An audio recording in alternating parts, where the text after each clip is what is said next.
A black girl finds a lost wallet and tries to do the right thing, but instead of gratitude, she's hit with racist accusations. The truth that unfolds will leave you questioning everything about justice and humanity.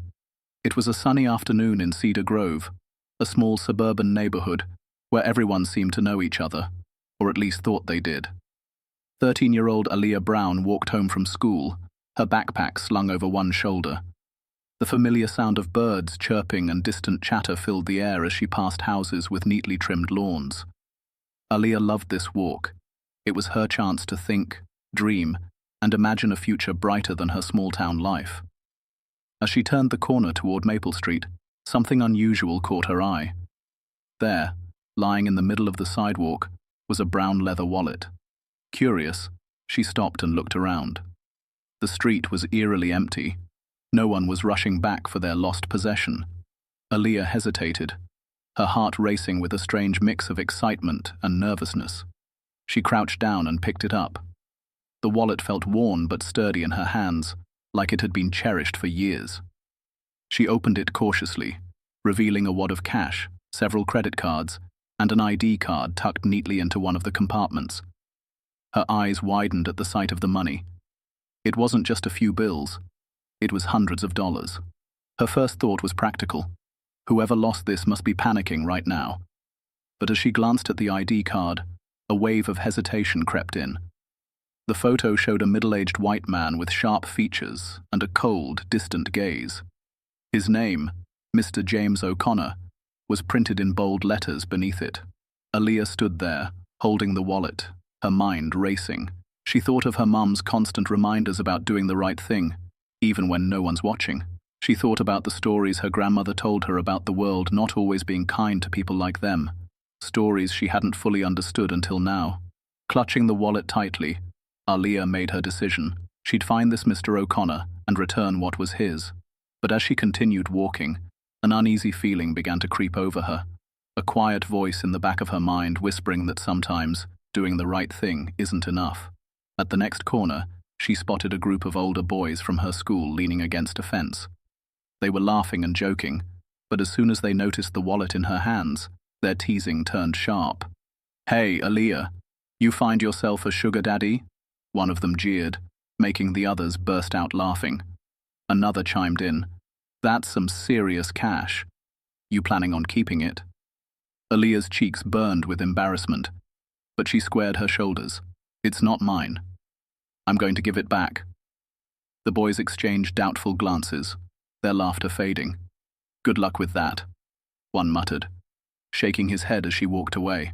By the time Aaliyah reached the address on the ID, her heart was pounding. She stood at the edge of the driveway, staring at the two-story house with its perfectly manicured lawn and sleek black car parked out front. The house felt imposing, almost unwelcoming. For a moment, she considered just leaving the wallet on the porch and walking away. But something inside her, maybe her mum's voice, maybe her own sense of pride, kept her feet planted firmly on the pavement. Aaliyah took a deep breath and stepped forward, clutching the wallet tightly as though it were a lifeline. She had no idea that this simple act of kindness was about to take a shocking and painful turn. Aaliyah stood at the doorstep of Mr. O'Connor's house, her knuckles hovering over the doorbell. Her heart raced, and she couldn't quite figure out why. It was just a wallet, and she was doing the right thing. But the weight of her grandmother's warnings about prejudice echoed in her mind, filling her chest with a nagging unease. Finally, she pressed the button, hearing the chime echo through the house. Moments later, the door creaked open, and a tall man stood before her. It was Mr. O'Connor, the same face from the ID card, only more intimidating in person. His sharp blue eyes squinted down at her, his expression cold and unreadable. "Can I help you?" he asked, his voice clipped and impatient. Aaliyah swallowed hard, clutching the wallet tighter. "Hi, I found your wallet," she said, holding it out to him. Her voice was soft but steady. It was on the sidewalk over by Maple Street. For a moment, his eyes flicked to the wallet, then back to her face. But instead of relief or gratitude, a shadow of suspicion crossed his features. "Where did you get this?" he demanded, his tone sharp. Aaliyah blinked, taken aback. I found it on the sidewalk," she repeated, her voice wavering now. Mr. O'Connor stepped forward, towering over her. Don't lie to me, little girl. Did you take this out of my car? The accusation hit her like a slap. Aaliyah's eyes widened in shock, her grip tightening around the wallet. No, I didn't steal it. I just found it on the ground. I was trying to bring it back to you. But he wasn't listening. His face twisted with anger as he snatched the wallet from her hands. People like you think you can just take whatever you want, don't you? He hissed, his voice low but venomous. Aaliyah felt tears prick the corners of her eyes. I didn't take it, she said again, her voice trembling. I just thought you'd want it back. You thought I'd want it back? He mocked, his voice rising. You probably already took some of the cash, didn't you? Aaliyah shook her head furiously. I didn't. I swear I didn't touch anything. You can count it. By now the commotion had drawn the attention of a woman walking her dog across the street. She slowed down, watching the interaction with a wary look.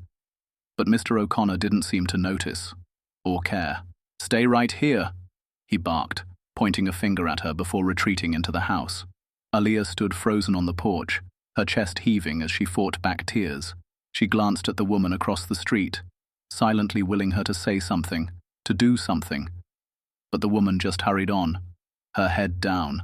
When Mr. O'Connor returned, his face was red with fury. It's all here, he said, holding up the cash. But that doesn't mean you weren't planning to take it. You're lucky I'm not calling the cops. Aaliyah's stomach dropped. Calling the cops, she echoed, her voice barely above a whisper. I didn't do anything wrong. Mr. O'Connor leaned down, his face inches from hers. Then maybe next time. Don't touch things that don't belong to you. Those words shattered something inside Aaliyah. She felt small, powerless, and humiliated. All she had wanted to do was the right thing. But here she was, being treated like a criminal for her kindness, unable to hold back her tears any longer. Aaliyah turned and ran down the driveway, the sound of Mr. O'Connor slamming the door behind her ringing in her ears. As she reached the sidewalk, her vision blurred from crying. She nearly collided with an older woman walking toward the house. The woman stopped her, concern etched across her kind face. Sweetheart, are you okay? What happened? She asked gently. Aaliyah shook her head, unable to speak, and kept running. She didn't want to explain, didn't want to relive the humiliation. All she wanted was to go home, to the safety of her mom's arms. But as she turned the corner onto her street, one thought burned in her mind. Why wasn't doing the right thing enough? Aaliyah burst through the front door of her small home, tears streaming down her face. Her mother, Danielle, looked up from the kitchen table where she was sorting through bills. The sight of her daughter's trembling frame and red, tear-streaked cheeks made her heart drop. Aaliyah? Baby, what happened? Danielle asked, rushing over and kneeling to meet her daughter's eyes. Aaliyah tried to speak, but the words caught in her throat. All she could do was hold on to her mum, her small hands gripping Danielle's arms as if they were her only anchor. Danielle guided her to the couch, sitting beside her and brushing the curls from her face. Take a deep breath, Danielle said softly. Tell me what's wrong. After a few shaky breaths, Aaliyah managed to choke out the story. How she'd found the wallet, how she tried to return it, and how Mr. O'Connor had accused her of stealing. By the time she finished, Danielle's face was a mix of disbelief and simmering anger. He called you a thief, Danielle repeated, her voice rising. And he threatened to call the cops. Over what? You doing the right thing? Aaliyah nodded, her lip quivering. I didn't even take anything, Mom. I just wanted to give it back. Danielle's hands clenched into fists. She'd tried so hard to prepare her daughter for moments like this. But nothing could truly prepare a child for the sting of racism and misplaced judgment. It wasn't the first time Danielle had faced this kind of prejudice, but seeing it happen to her baby felt like a different kind of pain. Listen to me, Aaliyah, Danielle said firmly, taking her daughter's hands in her own. You didn't do anything wrong. You hear me? Nothing. That man, he's the one who should be ashamed of himself, not you. Aaliyah looked up, her wide brown eyes filled with confusion. But why, Mom? Why did he think I was stealing? I just wanted to help, Danielle sighed, the weight of centuries of injustice pressing on her chest.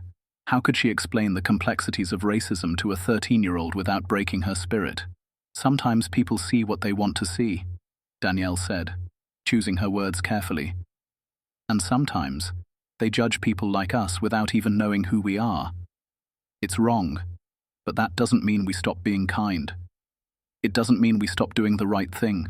Aaliyah nodded slowly, but the hurt in her eyes didn't fade. Just as Danielle was about to say more, there was a knock at the door. Both of them froze, their eyes meeting. For a split second, Danielle feared the worst. What if Mr. O'Connor had followed her home? What if he'd actually called the police? Danielle stood and walked to the door, her jaw tight with determination. She wasn't about to let anyone intimidate her or her daughter. Peeking through the window, she saw an unfamiliar older woman standing on the porch, holding a small dog on a leash. Danielle opened the door cautiously. "Can I help you?" The woman offered a warm smile. "Hi, I'm Mrs. Klein. I live a few blocks over, and I couldn't help but notice what happened with your daughter and Mr. O'Connor earlier." Danielle's shoulders stiffened. "You saw that?" Mrs. Klein nodded, her expression sympathetic. "I did. And I'm sorry. It was awful to watch, and I should have said something then, but I wanted to come here and make sure your daughter is okay." Danielle hesitated, glancing back at Aaliyah, who was sitting quietly on the couch, hugging her knees to her chest. "She's shaken up," Danielle admitted, her voice softer now. "It's hard to explain this kind of thing to a child." "I understand," Mrs. Klein said, her voice filled with regret. "But I want you to know, if you need someone to back you up, I'll speak to anyone. Him, the police, whoever you need." I saw her hand him that wallet. I saw how he treated her. It wasn't right. Danielle's throat tightened. She wasn't used to people stepping forward in moments like this. But something about Mrs. Klein's sincerity felt genuine. "Thank you," Danielle said, her voice trembling slightly. "I don't know what I'm going to do yet, but it means a lot to hear that someone else saw what really happened." Mrs. Klein reached into her pocket and pulled out a business card. "If you decide to take this further, call me. I'll help however I can." Danielle took the card, her mind already spinning with possibilities. As Mrs. Klein walked away, Danielle closed the door and returned to the couch. "Who was that?" Aaliyah asked, looking up at her mum. Danielle sat down beside her, holding up the card. "Someone who saw what happened. Someone who knows the truth." For the first time since she got home, Aaliyah's expression softened. There was still a long way to go, but at least she wasn't alone. The next morning, Danielle woke up determined. The injustice her daughter had faced gnawed at her all night, and she knew she couldn't let it slide. Aaliyah's trust in doing the right thing had been shaken, and Danielle wouldn't let her daughter grow up believing kindness was a weakness. After dropping Aaliyah off at school, Danielle made a decision. She was going to confront Mr. O'Connor. Not to escalate the situation, but to demand an apology, and to teach her daughter that their voices mattered, no matter how people tried to silence them. She gripped the steering wheel tightly as she drove to Mr. O'Connor's house. When she reached the imposing two-story home, her nerves flared, but she forced herself to focus. This wasn't just for Aaliyah. It was for every time she'd been made to feel less than for simply existing. Danielle knocked on the door with purpose, her head held high. After a few moments, Mr. O'Connor opened the door, his expression sour as soon as he saw her. "Can I help you?" he asked curtly, his tone already dismissive. Danielle took a breath, standing firm. "Yes, you can. I'm Danielle Brown, Aaliyah's mother. She's the little girl who returned your wallet yesterday, the one you accused of stealing." Mr. O'Connor stiffened slightly but said nothing, his lips pressed into a thin line. "I'm here because I want you to know how much you hurt her," Danielle continued, her voice steady but charged with emotion. "She's 13. She saw something that didn't belong to her and went out of her way to make sure it got back to you. That's the kind of person I raised her to be. And instead of showing her a shred of gratitude, you accused her of being a thief." He shifted uncomfortably, but still didn't speak, his gaze darting to the street, as if he were hoping someone else would intervene. "Look," Danielle said, her tone firm. "I'm not here to argue with you. I'm here to tell you that what you did was wrong. You humiliated my daughter, and you did it because you couldn't see past her skin color. Admit it." Mr. O'Connor bristled. "Now hold on a minute. I didn't accuse her because she's black. Then why? Danielle cut him off, her eyes flashing. Why was a kind-hearted little girl bringing back your wallet the first thing you thought to question? Why did you assume she was lying?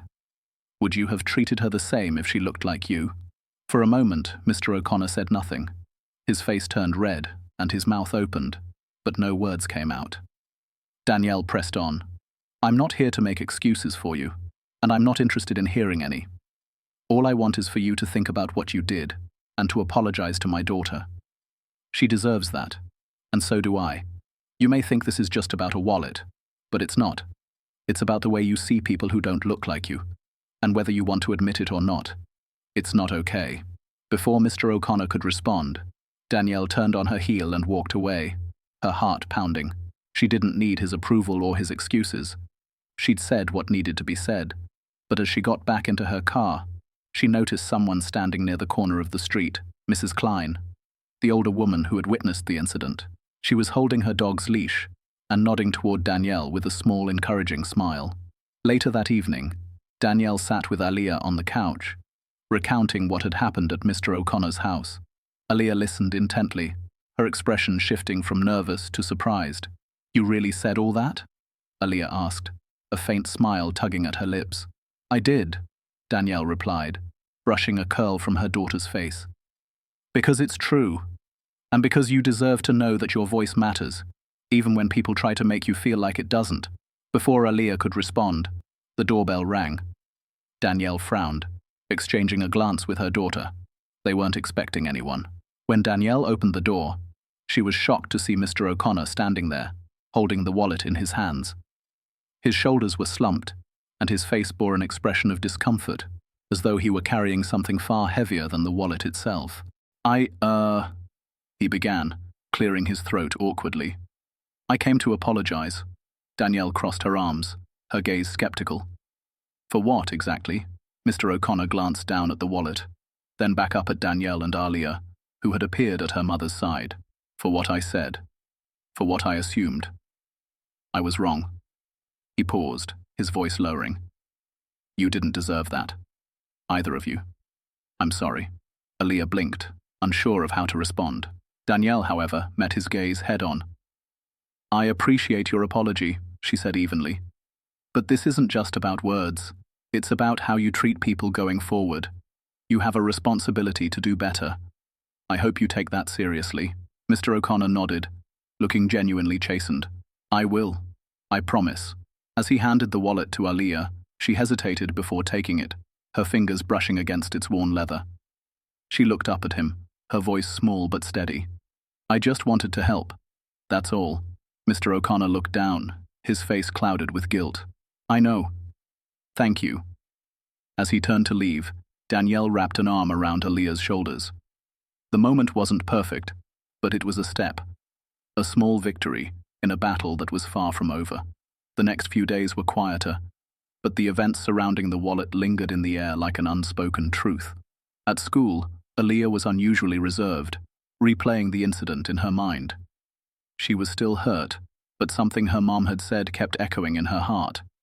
Your voice matters, even when people try to make you feel like it doesn't. That Friday afternoon, Danielle surprised Aaliyah by picking her up early from school. She didn't say where they were going, only that it was important. Aaliyah climbed into the car, her backpack slung across her lap, her curiosity piqued. Mom, where are we going? She asked. You'll see, Danielle replied with a small smile. I promise it's something good. They pulled up to the local community center, a modest building with brightly painted walls and a small garden out front. Aaliyah followed her mom inside, where a group of kids and parents were gathered in a room filled with tables, snacks, and art supplies. At the front, a sign read, Voices of Change, Empowering Our Youth. Aaliyah's eyes widened. What is this? It's a workshop about standing up for what's right, Danielle explained. I thought it might be a good place for you to share your story, and to see that you're not alone. Aaliyah hesitated, suddenly feeling shy. I don't know, Mom. What if no one cares? Danielle knelt in front of her, holding her hands gently. People care more than you think. And the ones who don't. They're the ones who need to hear you the most. With her mum's encouragement, Aaliyah stepped into the room, where a young woman named Ms. Parker welcomed them warmly. She was a community organizer who had been working with local youth to create safe spaces for sharing their experiences and building confidence. During the workshop, Aaliyah listened as other kids shared their stories, some about standing up to bullies, others about feeling invisible because of who they were. It wasn't long before Ms. Parker turned to Aaliyah, her kind smile encouraging her to speak. "Aaliyah, would you like to share anything with us?" Aaliyah glanced at her mum, who nodded encouragingly. Taking a deep breath, she stood up and began to speak. "I found a wallet earlier this week," she began, her voice soft but steady. "It wasn't mine, but I wanted to do the right thing and return it. But when I tried to give it back, the man who owned it thought I had stolen it. Just because I'm black." The room fell silent. Aaliyah's cheeks flushed, but she kept going. "It hurt a lot because I didn't do anything wrong. I was just trying to help. And it made me wonder if being kind was even worth it." Ms. Parker stepped closer, her voice filled with warmth. "That's a powerful story, Aaliyah. How do you feel about it now?" Aaliyah paused, thinking. "It still hurts," she admitted. "But my mum said I shouldn't stop being kind just because some people don't see me for who I really am. And I think she's right." A small wave of applause broke out in the room, and for the first time all week, Aaliyah smiled. A real, hopeful smile. Word of what had happened to Aaliyah spread throughout Cedar Grove, thanks in part to Mrs. Klein, who had shared the story at a local town meeting. More people began to speak out about the subtle and not-so-subtle ways racism had affected their lives in the community. Even Mr. O'Connor, who had initially seemed set in his ways, began making changes. He joined a neighborhood discussion group on unconscious bias and started volunteering at the community center, where he saw firsthand the struggles and strengths of kids like Aaliyah. But for Aaliyah, the biggest change was in herself. She walked through the halls of her school with her head held higher, her heart a little stronger, and whenever she doubted herself, she remembered that workshop, the applause, and the way her story had inspired others. One afternoon, she came home from school to find a small package on the porch. Inside was a brand new book titled Voices That Matter, Stories of Courage and Kindness. Tucked between the pages was a handwritten note. "Dear Aaliyah, thank you for reminding me what courage looks like. Your kindness was more powerful than my assumptions, and I'm sorry for forgetting that. I'm trying to do better. James O'Connor." Aaliyah showed the note to her mum, who hugged her tightly. "See, baby, your voice does matter. You made a difference." As the sun set that evening, Aaliyah sat on the porch, her heart full. She still didn't understand why people could be so cruel, but she knew one thing for sure. Kindness wasn't a weakness, it was a strength. And no matter how hard it was, she'd keep choosing it, again and again.